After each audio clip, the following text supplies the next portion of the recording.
been a while since I made an update video on this channel, but this time it's not regarding the RS3. In the last video I told you I was making a video regarding a new car, and today is the day that I'm going to present it to you. Might have seen it already from the title of the video, however I'm going to explain myself. From an RS3 to a Q4 electric, that requires some explaining. So as you can see, here we have the Q4 40E edition, so it has around 300 horsepower. It's fully electric, it's an SUV, it's hella dirty. Don't be bothered by the dirt on it. I treat this thing as a daily driver, as a daily beater, because that's essentially what it is. It's a big car. Reason why I took it as well is, well, you might have guessed it, I put Pablo's stuff in the back as well, so I can transport my dog.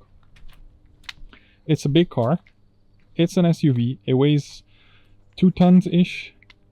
It's hella heavy because of the batteries. But let me explain why I bought this car. Well, not bought, if you don't know it, but I work for AMAG, which is the Swiss Volkswagen Group, that's how you can say it.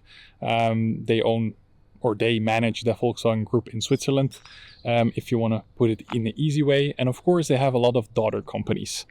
I work for one of the daughter companies, the branches of AMAG, which focuses on electromobility and electric vehicles. And because I work in this branch, it would be kind of handy if I could test the vehicles and have an EV myself, so that I can build applications and improvements based on my own experience as well. The reason I got this car is because I get it via the company. It means I pay a very low fee a month, and every year I can pick a new vehicle myself. I can go into the configurator and pick an electric vehicle, put it together the way I want it, and I get it delivered and within 3 months after ordering. So every year I get a new car. I don't pay for the taxes, I don't pay for the insurance, I don't pay for anything except for a flat rate that I pay a month for a car that I can pick of my choice. And the reason why I picked an electric vehicle is, one, because of the space. I complained about the RS3 being small. Way smaller than I expected or anticipated it to be when I ordered it for trips and stuff like this. So that's why I got an electric vehicle. And this is, of course, an SUV for driving locally in Switzerland, for my dog, for work trips, and so on. And also for comfort. One of the companies from the Volkswagen Group is Clyde, or from AMAG, I should say, is Clyde. It's basically a small lease company or small rent company for private persons. And I got this car because they couldn't deliver the car that I wanted yet. So I got this as an intermediate car for the next 5-6 months until I can order my own spec'd EV. And the reason why I drive this on a daily instead of the RS3 is because I'm saving kilometers on the RS3 due to the fact that this is from the company. And of course, because I don't have to fill it up with fuel, I have to tank it with electricity, which comes in at 27 cents per kilowatt at my home address. Meaning that I can fill this car up and drive it for a month to work and everywhere I need to go for about 60 to 70 francs a month, which is basically free compared to my RS3's 350 to 400 francs a month on only fuel. The Q4 comes standard, as far as I know, with matrix lights, matrix LED lights, which you can configure into 4 different settings. I got the triple S-Line package, meaning that I have S-Line exterior, S-Line interior, S-Line seats, but also the upgraded Sonos sound system, which was very important for me. In case someone loves Pula, he's also checking out this place. And as you can see, on a full battery, I should say, it brings me almost 400 kilometers. And I put 43,000 kilometers on this thing. I have had the car since April, and I received it with like 20k-ish. I couldn't get the new one, as I said, so I got a used one for the time being until I can order my new one. The rest of the interior is pretty much the same as in the RS3. There's this floating kind of island here with a wireless charging pad here that with a clip keeps your phone in, but this clip will also scratch your phone if you put it the wrong way around in. So, besides the MI system, which is exactly the same in the RS3, as well as the virtual dashboard, which is also, again, the same as in the RS3, it's a very comfortable car. There is one thing though that's different, which is this steering wheel and these plastic buttons. Let me tell you, these plastic buttons, horrible quality, horrible functionality. The amount of times I have to triple or quadruple press a button for it to work, I cannot count on 2 hands anymore. especially as in they are also touch, which means that when I'm driving, I often also activate random other stuff in the car that I do not want to activate. The new logo, yeah, I call this TMU saving things. They call it a redesign. I call this just Chinese cheap plastic, nothing else. I see the use case of electric vehicles. I know that they're very good for like medium range distances or short range distances for both B2B and B2C use. So this is the reason why I got it, because I'm driving mostly like 50 kilometers a day to work and back to home, to the gym, grocery store, and to be dailying an RS3. I can tell you it's kind of a waste of the amount of kilometers, and you also start getting used to it, if it makes sense. Maybe it doesn't, but you get used to the speed, you get used to everything, and it's not that exciting anymore. Petrol heads might disagree with me, but that's the reality when you live with such cars every single day. So no, the car is not gone. I'm still keeping it, but here we are in the Q4 e-tron.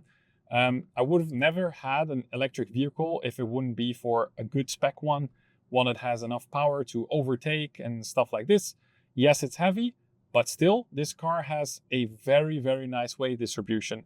I'm not sure how much it is exactly. I think it was about 40-60%. Don't quote me on that. I'll put in the exact numbers into the video. Making it actually handle way better than I expected for such a heavy car. And this is a compliment to Audi for the EVs. I've not driven many EVs in my life. I'm new to the whole world of EVs. And I gotta say, I'm here for it to stay, to be honest. I do plan on having more EVs in the future for, as I said, daily use. For daily use, it's the cheapest option you can have at the moment for driving a car. And I do not see that change anytime soon in the future. This particular Q4 model is not the newest one. As I said, it's an in-between version that I got until I can order my own electric vehicle. But I gotta say, it has a lot of power. It goes to 0 to 100 in about 4-ish seconds.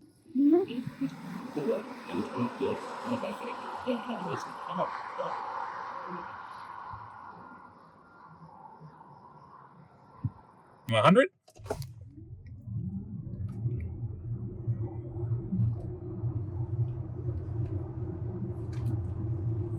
And I gotta say, putting this into your cruise mode, comfort mode, yes, you lack emotion. Sometimes it's nice that you can beat even faster cars off the line due to its electric power giving you instant power and torque. But yeah, as I said, as a daily driver, it's fine. Does it bring emotion? No, definitely not. I feel dead inside when driving this car, to be fair. There is nothing in this vehicle that gets me excited other than maybe the sound system. The sound system is really, really good in this car. And the funny thing is, these days when buying an RS model, RS3 or Audi or whatever, the option list is huge and it's very expensive. And I have a feeling that the EVs, due to the fact they are pushing them so much, get off the line already way more options than other cars do, which gives them a little bit of an advantage in the sales procedure, which I understand because they're pushing this for the green agenda. Let's say green agenda because even that is disputable. At the moment, this car uses about 20 kilowatt hours to 100 kilometers, which is fairly good from my understanding average for EVs. Considering it's a big SUV, I see it even as an achievement. Compared to my Audi RS3s, on a very good day, driving in a very grandpa style, you could get maybe 8 liters from that car, which is very good, don't get me wrong. But that's the thing. You're never going to drive an RS3 in grandpa mode. If you do, then there's something wrong with you. Drive this car like I'm driving my RS3. I don't save on it. I don't drive super slow. I don't drive eco mode. I don't drive with adaptive cruise control. I'm driving this like I'm driving every other car. And the range is okay. Charging speeds, however, this is where it gets a bit tricky. It's supposed to deliver 175 kilowatts on a high power chargers. But as I figured out working in this field, chargers almost never deliver the power that they promise. Either they don't deliver the power that they promise, or there's multiple people charging at the same parking lot, causing basically a problem. They have to disperse or basically split the power between all the chargers, meaning that every charger will supply less power to your car. The charging time, therefore, written on paper, should have been 30 minutes. But in general, when going to high power charger stations, it will take a bit longer, about 40-45 minutes, depending on how many people are charging. And also, even when the parking lots are empty, I still figured out that many charging spots actually don't supply the power that you want. And that's also one of the reasons that I did not take this car on the summer holiday this year. So I'll give you an update on what happened on the summer holiday with the RS3.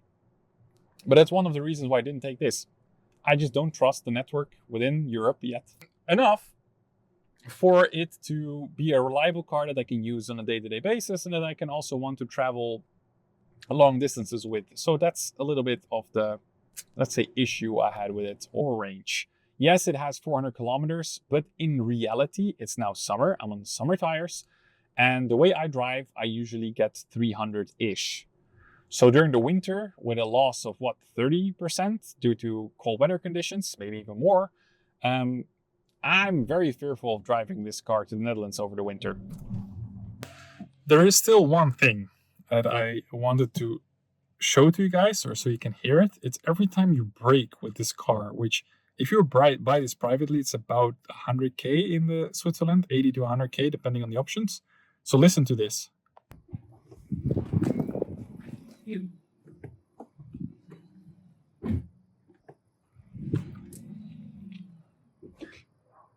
I hope you guys liked it. If so, leave a like, subscribe to the channel for the next video, and I'll see all of you in the next one. Ciao.